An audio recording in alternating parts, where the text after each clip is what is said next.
Okay, we're filming. It's been a while. Here I am. Drinking mate. I don't know if you know what mate is. It's this Argentinian sort of like type of tea drink. And we drink it a lot. We drink it in the morning, in the afternoons, whenever we're like chilling with friends. So that's what I'm doing. That's what I am doing right now. I'm chilling. Yeah, I'm gonna put my thermos somewhere where it's not in the middle of the fucking camera. Okay, so I have so many books in my to be read lists that I haven't even approached yet. So basically, I joined Fairyloot around probably mid last year. It was something that I wanted to do because even though I read a lot, I don't really, I hadn't in many years read fantasy. It was something that probably since like Harry Potter came out, I wasn't really buying anything. I felt a little bit exhausted of fantasy because there was a time I remember in cinema, sort of like when the Harry Potters came out and the Lord of the Rings and, you know, all the Divergent and the Hunger, all that kind of came out, that it was a little bit like, okay, well, I need something else, you know. I joined Fairyloot last year around August, September last year. I was in the waiting list for a while because apparently like you need to be, there's so much people that want to join Fairyloot that you have to be on a waiting list, which is one of the reasons why I'm like, so like sometimes I think like, well, you know, should I keep doing it? Like, is it worth it? I have so much that I haven't gotten through yet, so why would I stay in it? And then I think like, if I had to go back to the beginning of the waiting list, like it would just kill me, you know? So I decided to, every month I make the decision of like, okay, just one more month. And then I get so excited when the box arrives that I forget all the doubts that I had. And it's just like, yeah, more books, of course, why not? So anyway, I'm gonna show you a whole bunch of things that I have on my TBR list from Fairyloot. There's gonna be a couple that I actually got from a couple of like random Owlcrate boxes that I got that I don't have an Owlcrate subscription, but sometimes you can buy like past boxes if you are interested in the book, etc. So I did that, and I think I know which ones they are, but I'm not 100% sure. So you know, fingers crossed I don't get them wrong. If I get them wrong, Owlcrate / Fairyloot, please forgive me for making a mistake. Otherwise, so let's get into it. There's, as you can see, I'm gonna show you. It is quite a freaking pile that I have over here, and you know, that behind is all my art stuff, so don't pay too much attention to that. And so, anyway, let's start. Okay, so I'm not gonna give this in order. I don't remember exactly which one was which one was like the last one that I received. I might be able to tell because there's like some info on some of these bags, but I wouldn't know. So, that I haven't read yet, Year of the Reaper. Actually, I think I've had this one for a while, and this one doesn't seem to be like one of the newest ones. Came signed. So basically, it says, 3 years ago, Lord Cassian disappeared in the midst of war on a mission entrusted to him by the king. Since then, a devastating plague has swept the land, leaving countless dead and the kingdom forever altered. Having survived a rotting prison cell and a merciless illness, Cass, now 18, wants only to return to his home in the mountains and forget past horrors. But home is not what he remembers. His castle has become a refugee for the royal court, and they have brought their enemies with them. When an assassin targets those closest to the queen, Cass is drawn into a search for a killer, one that leads him into an to form an unexpected bond with a brilliant young historian named Lena. Or Lena? Cass and Lena soon realize that who is behind the attacks is far less important than why. They must look to the past, following the trail of a terrible secret, one that could threaten the kingdom's newfound peace and plunge it back into war. So, this is one of the ones that are like quite up high in my to be read. I'm really excited about this book. I like the theme. I like the idea of kind of like a prince/king in exile and him having to befriend some dubious character to understand what is happening. I'm really excited about this one. So it's by Makia Lucia, Year of the Reaper, The Past Never Forgets. Okay, that's one. One that I started very recently was These Violent Delights. Everybody has been talking about that. I think probably everybody in Book Talk or on BookTube has at some point read this book. I've heard quite mixed reviews. I've heard some people say that it does get, despite the obvious name, it does get quite violent and there's some kind of gross scenes. But the theme of sort of like these opposite gangs and a type of Romeo and Juliet story happening in the middle of it, plus some, I would say, supernatural occurrences, seems quite interesting. I've actually quite enjoyed the first 2 chapters. I was expecting a lot more from what I've read so far. I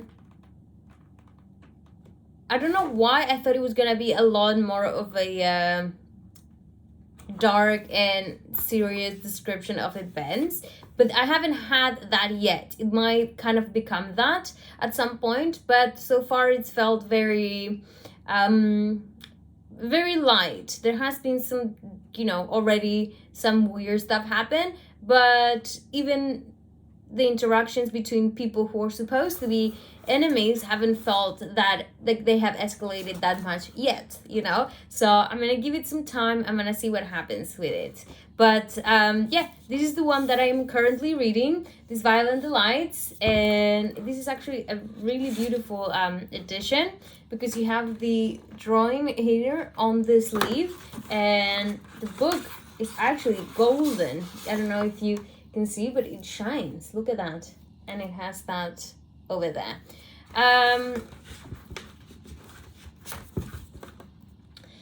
Chloe Gong is quite famous now thanks to this book, I think. Okay, what's next?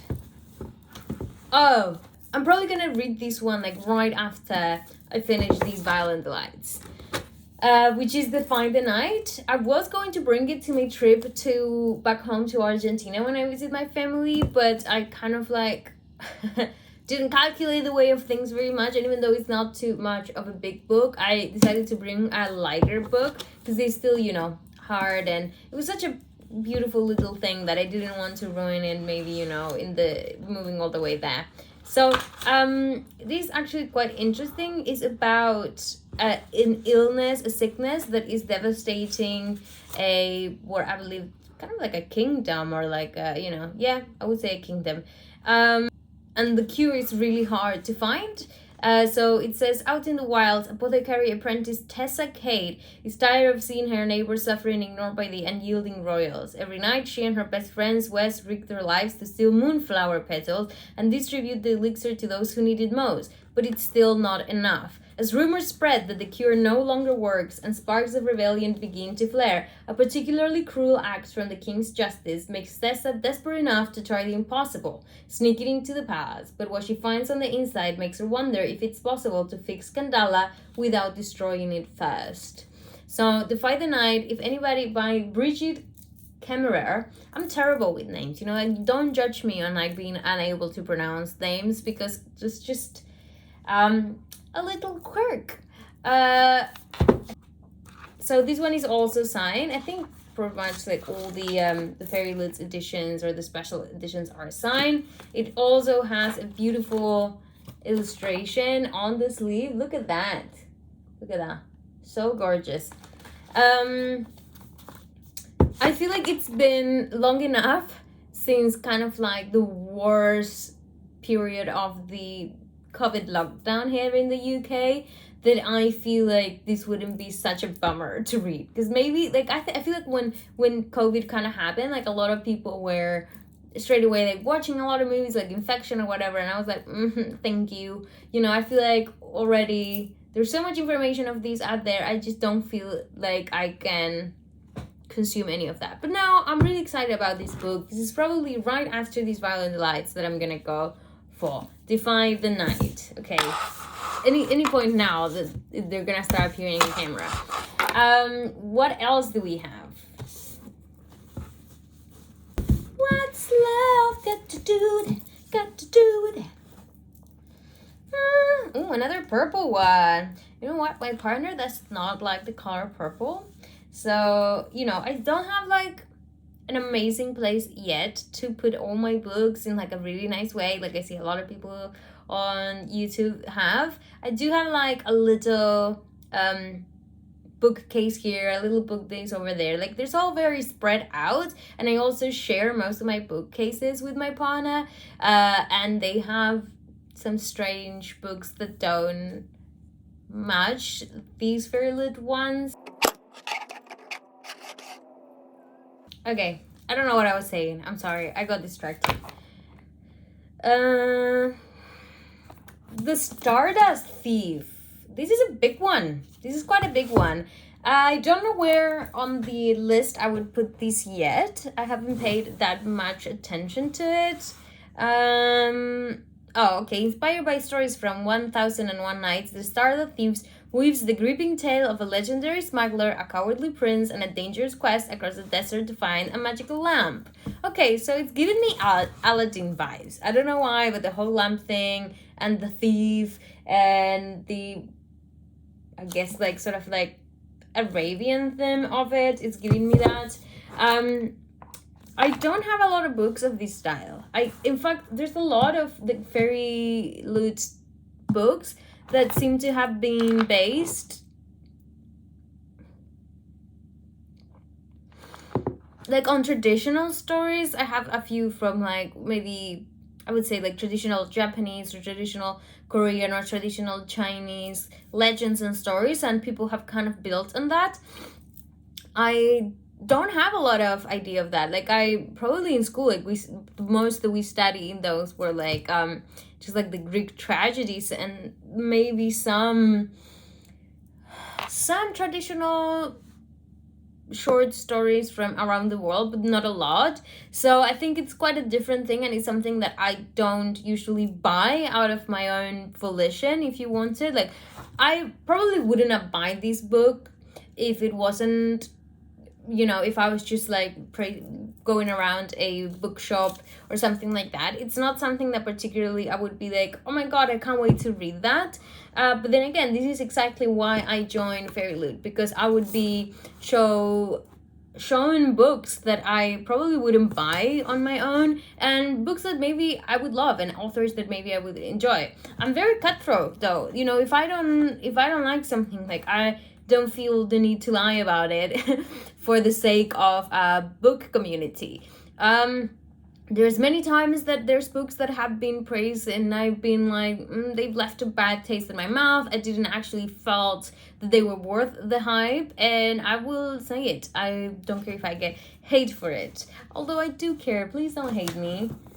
Okay, what's next? That's probably not gonna be like super high on my list. I received these actually in the last box. This one I'm actually quite interested in. It's called Twin Crowns, One Throne, Two Princesses, and it says basically it's kind of like a story of two princesses who have been separated from birth. So it says Princess Rose Vollard is heir to the throne of Ina.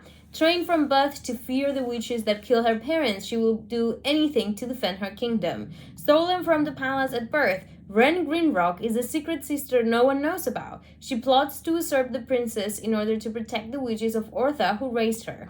In the battle for the crown of Ina, where will your allegiances lie? Okay, so I got it all wrong. So basically, it wasn't like two princes that... I mean, they probably were separated a bit, but one of them was raised by witches, which is why these books sound so interesting to me, actually. And the other one is like the proper queen-to-be / princess. And look at this. This is so beautiful. It's not a hardcover, but I'm just in love with this edition. It's just like so fucking amazing. Really, really beautiful. I really like this style. It's quite a big book, but it probably doesn't feel that way when you read it because it's not as huge as the other ones and quite big, lettering. In any way, this is also quite high in my... You see, this is the problem. You get so many books and you get excited by all of them, and then where's the time? Like, I have a full-time job, that isn't recording videos and isn't reading. So what am I supposed to do? I've been canceling so many plans to just like hang out with my cat and read, which, by the way, do you want to see my cat? Okay, he's giving me his back now, so I think that means he doesn't want to be disturbed. So whenever I'm gonna shake some Treatos at him lately, and he'll probably come out of his hiding place. This was him the other day when I tried to brush his teeth, because the dentist said that we should try brushing his teeth, and absolutely don't try that. It's also signed. Really excited. What is next? Oh, a yellow book. I love yellow. It's my favorite color. The Vicious Grace. This is big as well. 3 weddings, 3 funerals, 1 more chance to save them all. Oh, wow. Her gift can save or it can kill. By Emily Thied. Thied? Oh, these drawings are so beautiful. I mean, oh my goodness. Wow. It really has like that. It's lovely. Oh, okay. Wow, that's interesting. Alessa's gift from the gods is supposed to magnify a partner's magic, not kill every suitor she touches. Now, with only weeks left until a swarm of demons devours everything on her island home, Alessa is running out of time to find a partner and stop the invasion. When a powerful priest convinces the faithful that killing Alessa is the island's only hope, even her own soldiers try to assassinate her. Desperate to survive, Alessa hires Dante, a cynical outcast marked as a killer, to become her personal bodyguard. But as a rebellion explodes outside the gates, Dante's dark secrets may be the biggest betrayal. Dante holds the key to Alessa's survival and her heart. Is he the one person who can help her master her gift, or will he destroy her once and for all? Okay, this sounds very interesting. I love, like I said, a good partnership between two people who probably wouldn't have met in other circumstances and also shouldn't be partners. I think that's like a trope, isn't it? It's not particularly the enemies to lovers trope. It's just like the odd partnership trope. Like, we're together because we have this one end goal in common, but we probably wouldn't have met in other circumstances. I like that trope. I think it makes for interesting storytelling. Anyway, this Vicious Grace, absolutely stunning book. Yeah.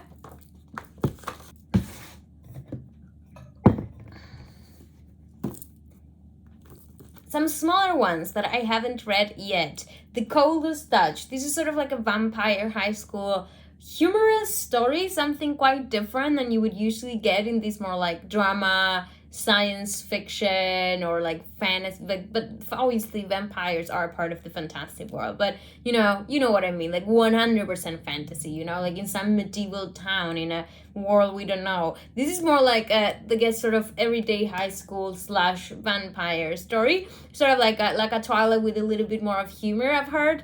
But I'm really excited. From the author of These Witches Don't Burn comes a paranormal romance for fans of Rachel Mead and, of course, Stephanie Meyer. Yeah, so The Coldest Touch, this is something that I would probably bring on like a holiday or like a weekend trip, not because it's like any less good than these ones over here, but because it's quite light and it feels like, ooh, yeah. And it feels like quite an entertaining read in terms of being a little bit more refreshing, fun, etc. So I'm kind of looking probably to bring this on my next holidays. Another one that is quite light that you could bring is An Arrow to the Moon. Yeah, this is a love story. As Hunter and Luna navigate the feud between their families and uncover hidden secrets, everything around them begins to fall apart. All they can depend on is their love, but time is running out and fate will have its way. So it says a spellbinding reinterpretation of Romeo and Juliet filled with romance, magic, and Chinese mythology. Okay, so this again, it reminds me a little bit of the theme going around these violent delights, just because of that kind of like families that don't like each other, very Romeo and Juliet, and also with a little bit of that Chinese atmosphere going around, but it seems like a shorter, more lightweight and a little bit more of a less dark romance and more of a fantastical romance. So that can also be quite a light book to bring on holidays. And Beasts of Prey, this is another one that I was planning on taking to Argentina that I didn't end up taking. This is very up high on my to be read. I love what it is about. Coffee is a beekeeper at Loxa's infamous night zoo, caring for fearsome creatures to pay off her family's debt. I mean, how original is that, you know? This fantastical zoo of magical creatures. I've never heard of that before. Until she mistakenly unleashes a wild and mysterious power that sends the night zoo up in flames. Econ is destined to become an elite warrior like his father and brother before him, until the fire at the night zoo throws his destiny into disaster and he is cast out forever. Thrown together, Coffee and Econ, again, a pairing nobody expected, to people with a similar end, have only one choice. They must enter the terrifying Greater Jungle and capture the Shitani, the legendary monster that has plagued Loxa for a century. Magic has returned to Gloxa? I don't know how to pronounce that. And the hunt has begun. This sounds really, really interesting. It's very different than all the other books, it seems to me. I like the idea that, you know, a lot of these other books are more about like people plotting against each other. This seems to me more like it involves a lot of unpredictable magical creatures, and that sounds quite fun and quite interesting. Looking forward to that. Okay, so going on. This was one of the first ones I got. It's Jade Fire Gold. This is the girl I have to put my faith in. This is the girl who will help me get my throne back. This is the girl who will either be my salvation or the damnation of the entire world. And I mean, this is a beautiful, absolutely gorgeous book. Let me see. It doesn't have any drawings. Oh, it does. I thought it didn't. Okay, it does. Look at these. So yeah, you can definitely see like some more of a traditional inspiration going into this book. I would say I haven't read any of the books that they mentioned there, as you see, because I'm very out of touch with fantasy books and everything that people seem to recommend on Book Talk. So I'm getting there. This is probably not going to be like super up on my to be read, because as you can see I have many others that I'm more interested, and because it's not as manual, so this is definitely something that I will like sort of read when I'm staying in at night or on weekends over here. Yeah. Next, this is absolutely gorgeous. It's not as big as the other books, and it's The Girl Who Fell Beneath the Sea. This is based on a Korean legend.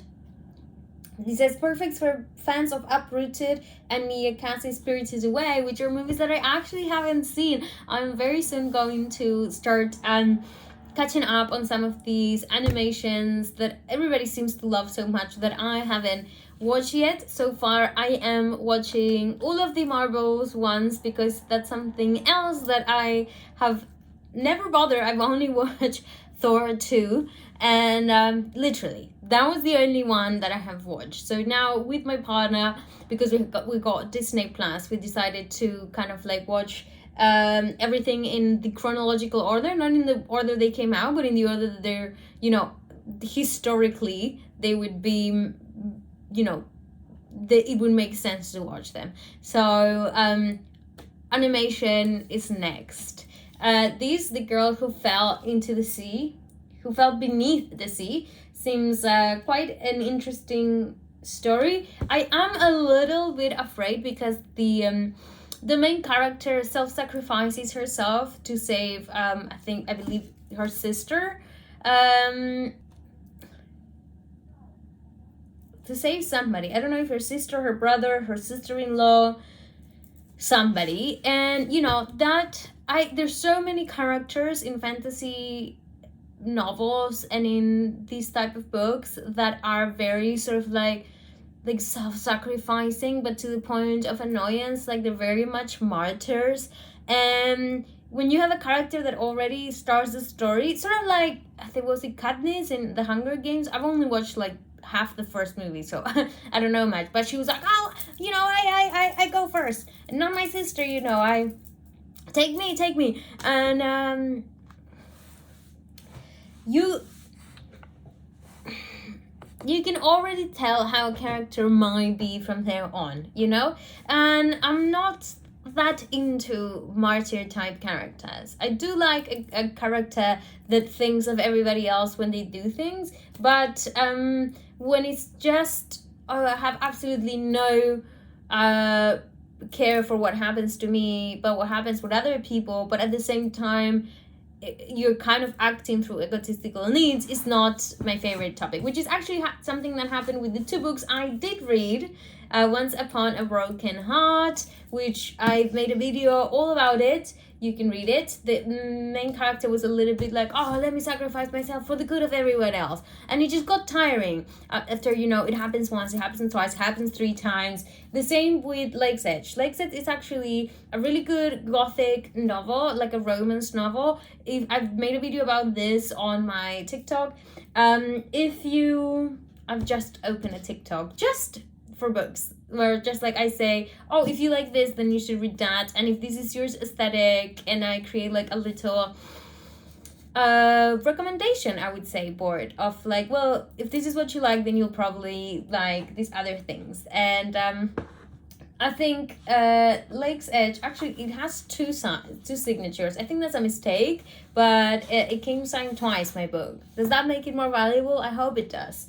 Basically, I loved the way it was written. It's such a beautiful prose. Very talented writer. However, I felt like by the end of the book, there were some characters that lacked so much character building. I felt like I didn't know them, and they were the main part of the story, you know?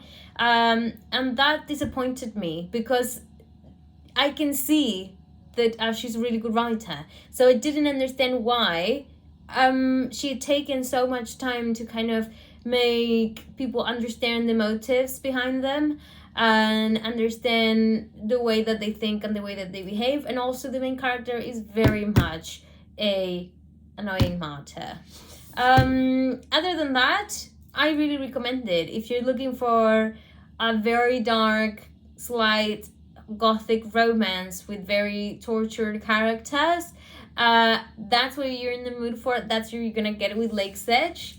Absolutely love it. There are monsters in the world, there are monsters in the woods, there's a monster in the shadows, and now it knows my name. We're moving towards the end of this video. Don't worry. Blood Zion. This is what they deserve. They wanted me to be a monster. I will be the worst monster they have ever created. It says, equal parts soaring fantasy, hard-pounding action, and bloody social commentary. Blood Zion is a triumph of a book. I would love to read this as somebody who is myself, because I was reading the, kind of like a little bit of the story behind the author, and she was explaining how she kind of, coming from a family of immigrants, She kind of always felt like she wanted to distance herself from some of that.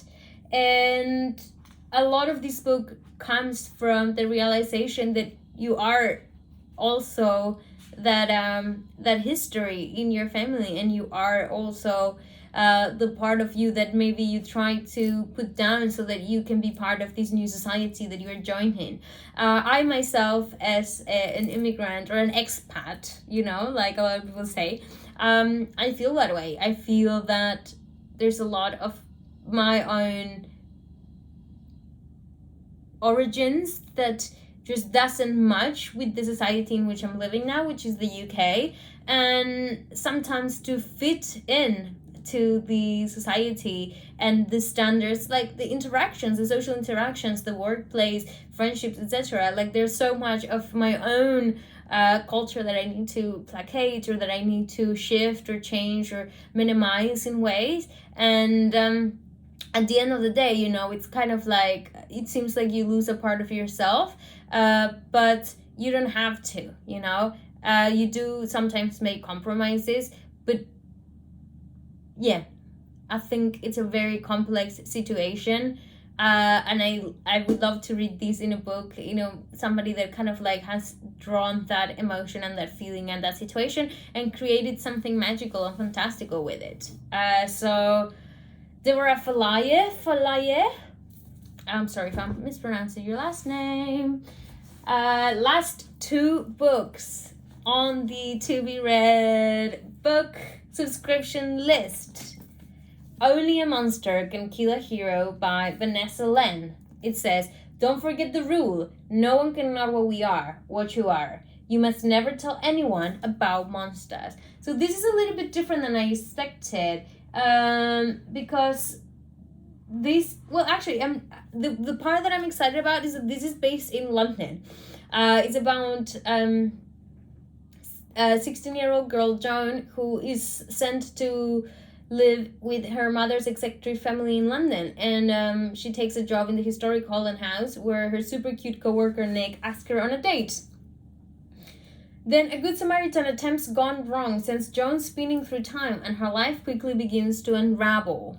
Her family aren't just eccentrics, they are monsters with terrifying hidden powers. And Nick isn't just a cute boy, he's a legendary monster slayer who will do anything to bring them down. So I wasn't expecting that when I saw this book. Obviously, never judge a book by its cover. You see so much purple, my partner's not gonna like this. That I was expecting something, based in like one of these other timelines and worlds and, things. But it's actually just like based in everyday regular London where I live. And it's nice to have this story of kind of like hidden monsters and hidden monster slayers. It's giving me Buffy the Vampire Slayer, Vampire Diaries, just sort of like everyday reality, but with this element of the supernatural. And I'm looking forward to read this one. And also the illustrations, oh my goodness, look at that. I'm gonna show you because this is unreal. I wonder if like they work, Fairyloot works with like the same kind of artists for like different books, or if they kind of like change them. I mean, they probably have like a good few of them, but I would love to know.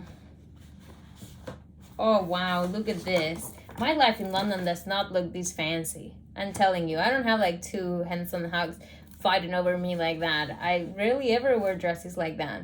I should. The last but not least in these would be, oh, this is a big one. Oh my goodness. Yes. The Daughter of the Moon Goddess. Yep. A lush, dreamy gem of a novel. A lush, dreamy gem of a book. Look at this. This is one of the most beautiful books I've ever seen. I mean, wow. There are many legends about my mother. Raised on the moon, Ying Ying was unaware that was being hidden from the celestial emperor, who exiled her mother for stealing the elixir of immortality. But when her magic flares and Ying Ying's existence is discovered, she is forced to flee her home, leaving her mother behind. Look at these. So beautiful. Okay, so this is another one that seems to be quite probably inspired by, in this case, I guess, Chinese traditional stories, or inspired by the legend of Change the Moon Goddess. This captivating debut weaves Chinese mythology into a sweeping adventure of love and family, immortals, and magic. So yeah, this seems to me like it's quite more, you know, based on these traditional stories that I know nothing about. I think it would be quite interested, but it does seem to be like quite a an engaged read. Not only because it's quite big and quite heavy, but also because it's quite different from what I usually read, so it will demand a lot more of brain power, I guess, for me to read it. But I'm still excited about it. So as you see, I have so much. Let me show you.